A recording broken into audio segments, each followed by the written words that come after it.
నాగ చైతన్య ఇకపై pan India star. Cinema ఇండస్ట్రీలో ఒకరు ట్రెండ్ సెట్ చేస్తే ఇంకొకరు ఫాలో అవుతుంటారు. పాన్ ఇండియా ట్రెండ్ను ప్రభాస్ టాలీవుడ్కు పరిచయం చేస్తే ఇప్పుడు స్టార్ హీరోలందరూ పాన్ ఇండియా సినిమాలు చేస్తూ బిజీగా ఉన్నారు. ఇప్పుడు ఆ లిస్ట్లోకి హీరో నాగ చైతన్య కూడా చేరిపోయారు. నాగ చైతన్య తాండేల్ చిత్రాన్ని పాన్ ఇండియా మూవీగా చేస్తున్నారు. చందు మొండేటి దర్శకత్వంలో చేస్తున్న ఈ సినిమాతో భారీ టార్గెట్ను పెట్టుకున్నారని తెలుస్తోంది. గీతా ఆర్ట్స్ 2 బ్యానర్లో తెరకెక్కుతున్న ఈ సినిమాలో సాయి పల్లవి హీరోయిన్గా నటిస్తున్నారు. చైతన్య కెరియర్లో ఇదొక మైల్ స్టోన్ మూవీగా నిలుస్తుందని అంటున్నారు. అయితే ఈ సినిమా తర్వాత నాగ చైతన్య 24వ సినిమా కార్తిక్ దండు డైరెక్షన్లో రాబోతోంది. ఇది కూడా పాన్ ఇండియా మూవీగా నిర్మితం కానుంది.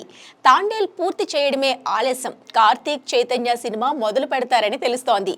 ఈ సినిమాను పర్ఫెక్ట్ షెడ్యూల్తో అనుకున్న టైంలో పూర్తి చేసేలా ప్లాన్ చేస్తున్నారు. ఈ ఇయర్ ఎండింగ్ కల్లా సెట్స్ మీదకి వెళ్ళబోతున్న ఈ సినిమా నెక్స్ట్ ఇయర్ సమ్మర్ లేదా సెకండ్ హాఫ్లో రిలీజ్ చేసే ప్లాన్లో ఉన్నారట మూవీ టీం. ఈ సినిమాలో నాగ చైతన్య సరసన పూజ హెగ్డేను తీసుకునే ఛాన్స్లు ఉన్నట్లు తెలుస్తోంది. మొత్తానికి చైతన్య ఇలా పాన్ ఇండియా స్టార్గా మారిపోవడంతో ఫ్యాన్స్ ఫుల్ ఖుషి అవుతున్నారు.